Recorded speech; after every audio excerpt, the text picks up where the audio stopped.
So guys welcome to my YouTube channel. आज हम लोग ईस्टर्न स्टील के बारे में डिस्कस करेंगे कि इस शेयर में लगातार अपर सर्किट लग रहा है।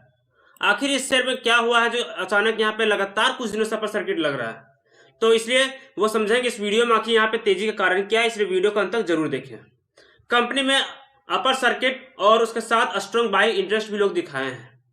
देख सकते हैं कंपनी में कब से ये अपर सर्किट लग रहा है। ठीक है, ये कंपनी सिल्क की ये कंपनी है।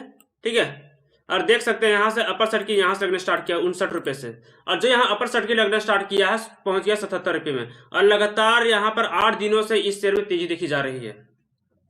जब भी कोई पेनी स्टॉक में एक दिन बाइंग होती है तो उसके अगले दिन से अपर सर्किट लगना स्टार्ट हो जाता है। ऐसा क्यों होता है कि एक दिन बाई से क्या होता है कि वॉल्यूम बढ़ता है, वॉल्यूम बढ़ने से जितने भी रिटेल ट्रेडर्स हैं वो सारे इंटरेस्ट लेने लगते हैं उसको खरीदने के लिए, और यहाँ पर भी वही हुआ। ठीक है, एक दिन यहाँ वॉल्यूम दिखा और यहाँ पे दिखने के बाद फिर से यहाँ पे अपर सर्किट लगने लगा, और ये शेयर 7-8 दिनों से यहाँ पर अपर सर्किट लग रहा है। ठीक है, हालांकि हाल ही में कंपनी ने अपना क्वार्टर रिजल्ट यहाँ पे दिया है, बताया है, जिसमें कि 6,49 करोड़ का यहाँ पर कंपनी को 49 लाख का यहाँ पे सेल हुआ है, जिसमें से कंपनी को प्रॉफिट हुआ 34 लाख का। ठीक है, एक बात समझने वाली यहाँ पर यह है कि कंपनी का जो खर्च है 7 करोड़ 18 लाख का। ठीक है, कंपनी को सेल हो रहा है 6 करोड़ 49 लाख का, और कंपनी का जो खर्च हो रहा है 7 करोड़ 18 लाख का। तो यहाँ पर यह बात है, मान लीजिए कंपनी का जितना सेल हो रहा है, जितनी कमाई हो रही है, उससे ज्यादा कंपनी का खर्च है, तो प्रॉफिट जो हुआ है 34 लाख का, वो हुआ है समझिए अदर इनकम से हुआ है। ठीक है, अदर इनकम से हुआ और कहीं से नहीं हुआ। इसलिए जान लीजिए कि ये चिंता का विषय है। हालांकि पिछला क्वार्टर में कंपनी को 34 लाख का नुकसान हुआ था, इस बार 34 लाख का प्रॉफिट हुआ है, इसीलिए लोग खुश हो रहे हैं। लेकिन खुशी मनाने वाली बात नहीं है, क्योंकि कंपनी को जो प्रॉफिट हो रहा वो अदर इनकम से हो रहा। कंपनी का जो मेन बिजनेस वहां से नहीं हो रहा।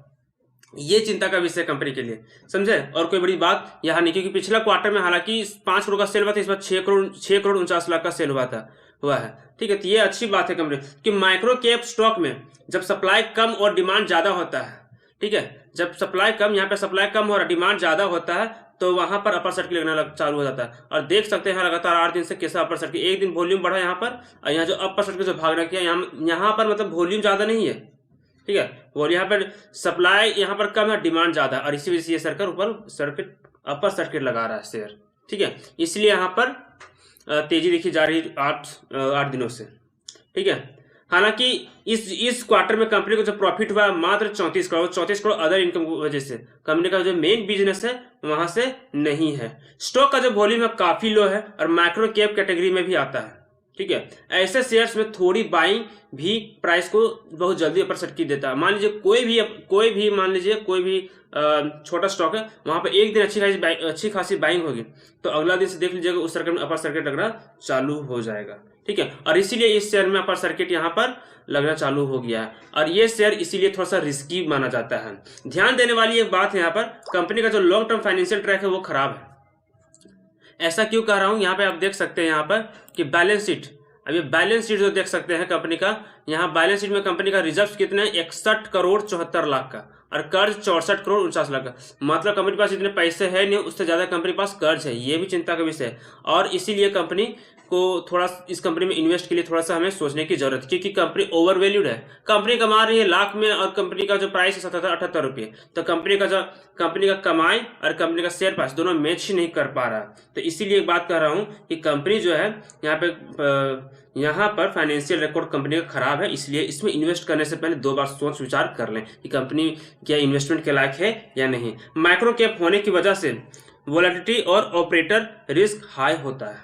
ठीक है, यहाँ ऑपरेटर रिस्क हाई नहीं है। अब बताइए, अचानक देखिए इतना दिन से शेयर यहाँ पर था, ठीक है, अचानक यहाँ शेयर था, और यहाँ से एक दिन जो भागना स्टार्ट किया, वॉल्यूम नहीं है शेयर में। ठीक है, वॉल्यूम नहीं, अपर सर्किट के लेके पहुंच गया कहाँ 21-22 रुपया से लेके आपका शेयर पहुंचे यहाँ पर। ठीक है, इसलिए हमें ऐसे जो शेयर होते हैं ना, वहां से बच के और हिसाब से मतलब सोच समझ के इन्वेस्ट करना चाहिए, क्योंकि ऐसे सर्किट में ऑपरेटर अपना खेल खेलते हैं, और यहाँ पे वो अपना बड़े प्लेयर्स यहाँ क्या करते हैं, अपने पैसे को यहाँ पे निकाल लेते हैं, और यहाँ छोटे छोटे निवेशक फंस जाते हैं। तो इस तरह हमें सोचने की जरूरत है कि क्या हमें इस शेयर में इन्वेस्ट करना चाहिए या नहीं चाहिए। ठीक है, आज की तेजी का जो मेन कारण था स्ट्रॉन्ग बाइंग जो नीचे स्तर में हुआ, ठीक है, और प्रॉफिट जो था इसके वजह से। लेकिन लोग ये नहीं समझ पाए कि प्रॉफिट अदर इनकम से हुआ, मेन बिजनेस से नहीं हुआ। मोमेंटम रैली है लेकिन फंडामेंटल्स बड़ी खराब है इस शेयर के। आपको क्या लगता है नीचे कमेंट में जरूर बताएं कि क्या ये शेयर आगे जाके अच्छे खासे टारगेट अचीव कर पाएगा या नहीं, और नीचे और आपके पास कितने शेयर वो भी नीचे कमेंट करके जरूर बताएं। वीडियो अच्छी लगी हो तो मेरे चैनल को लाइक और सब्सक्राइब जरूर करें। अगर आप चाहते हैं कि इसका मैं सपोर्ट रजिस्टर्स लेवल में यहाँ पे बनाऊं कि कहाँ से ये ब्रेकआउट होना चाहिए तो नीचे कमेंट में जरूर बताएं। Thank you.